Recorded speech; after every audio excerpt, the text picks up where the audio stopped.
Hello friends, how you doing today? You know, it's another time out with Marcus Ekure.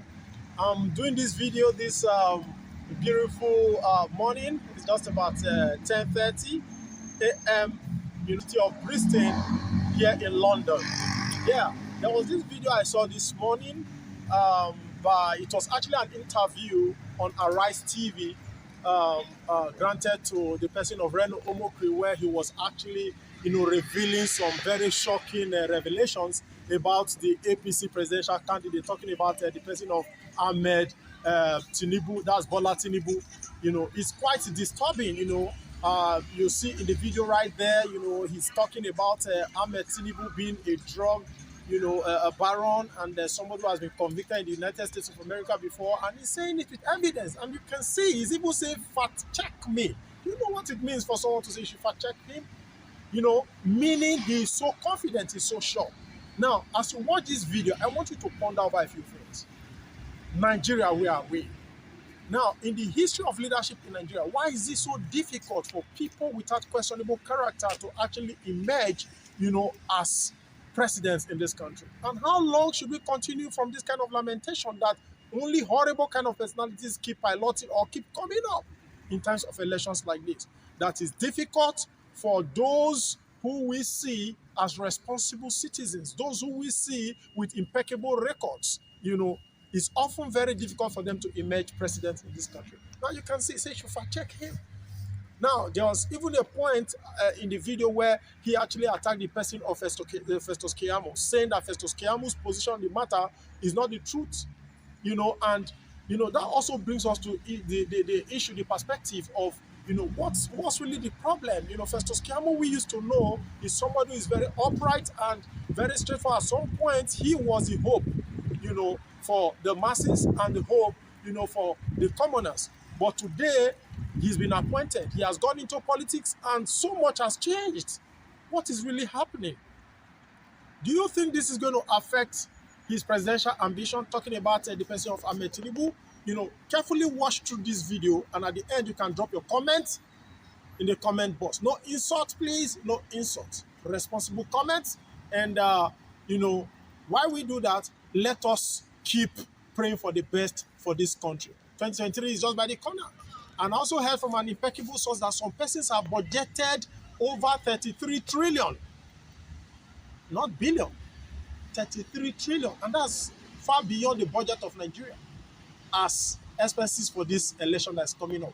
Now you ask yourself a question. Is there any hope for Nigeria? By the time candidates spend as much as 43 trillion for elections, will there be any form of development at the end of the day? It's garbage in, garbage out.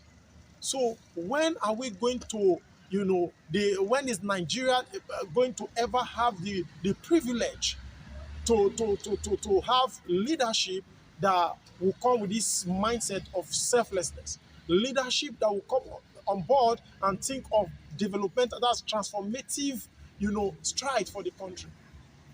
By the time you spend this kind of money to become president, then how do you hope to recoup it? Will there ever be hope for Nigeria as a country? Now, this question and more are questions that are currently popping up in my mind. Now, I don't know if prayer is going to help us, but we are going to keep praying. But watch this video and drop your comment box. I'm seeing your friend Marcus Ekure reaching you from METV all the way from Bristol.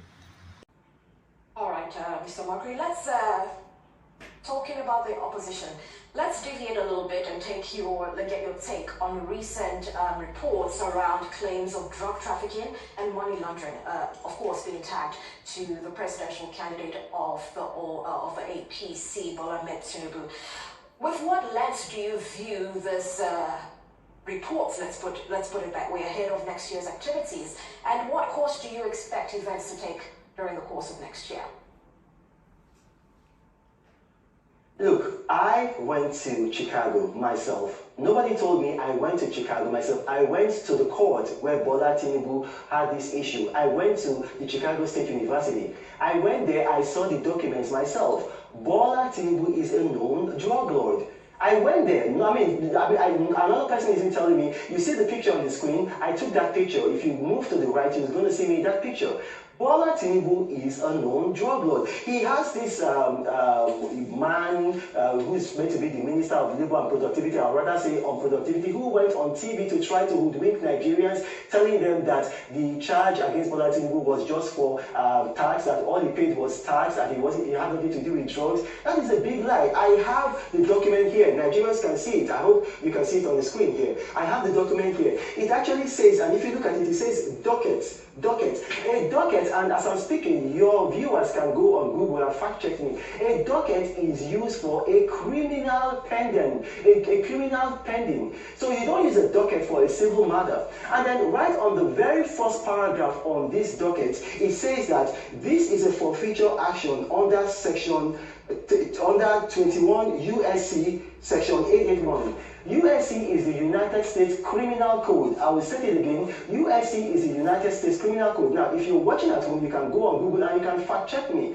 The United States Criminal Code is Title 18, USC, United States Criminal Code. And I'm going to read what section 881 of the USC, the Criminal Code, says. Now, this is it. I'm reading it. Nigerians can see it here. This is what I'm reading. It says, the following shall be subject to forfeiture to the United States, and no property rights shall exist in them.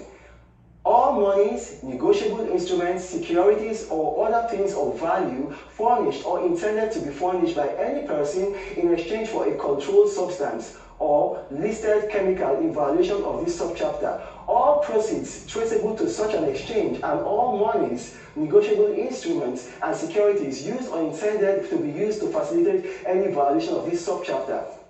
The word used there is controlled substances. Now, for Nigerians who may not understand this, a controlled substance are what they call narcotics, hard drugs. In this case, it was white heroin. Bola Tinubu was involved in a white heroin cartel. We know, and he was the treasurer of that cartel. And then he put some monies into an account. He was working for Mobile. And as he was working for Mobile, his salary was $2,400. Yet he paid in a total of $1.4 million into several accounts.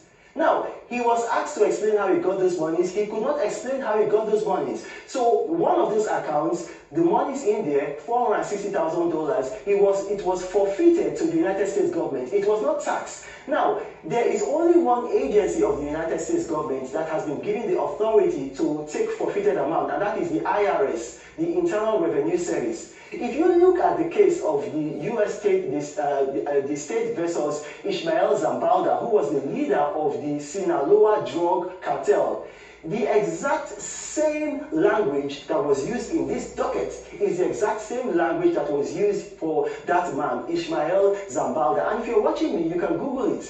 That it says that you agree to forfeit $5 million to the United States. Word for word with what was used for Bola Tinubu. The only difference is the amount. Bola Tinubu forfeited $460,000. Ishmael Zambalda forfeited $5 million.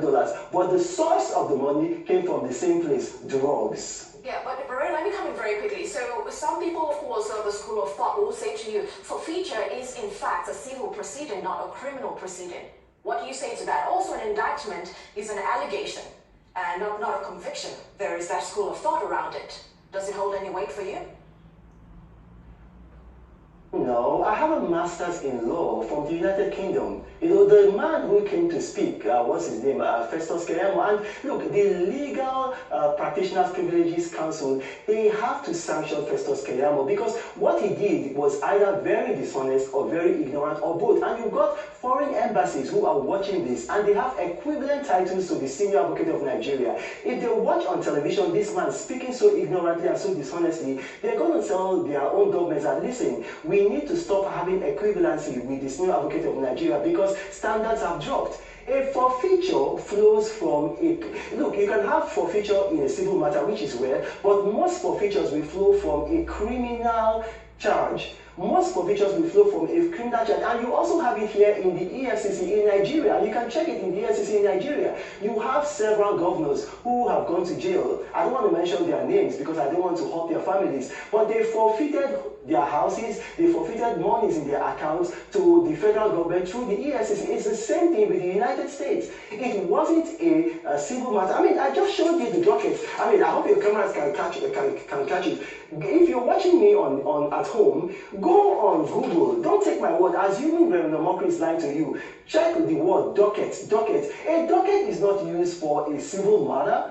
This is a criminal matter. Look at it here. You know, it says there, you know, I'm going to read it for you. Docketed July 28th. And then it says that verified complaint of forfeiture. Is a complaint used in a civil matter? So, I mean, these people, they are trying to hoodwink Nigerians. They are trying to pull the wool over the eyes of Nigerians. And it's so disappointing. All right, Reno, just to butt in there.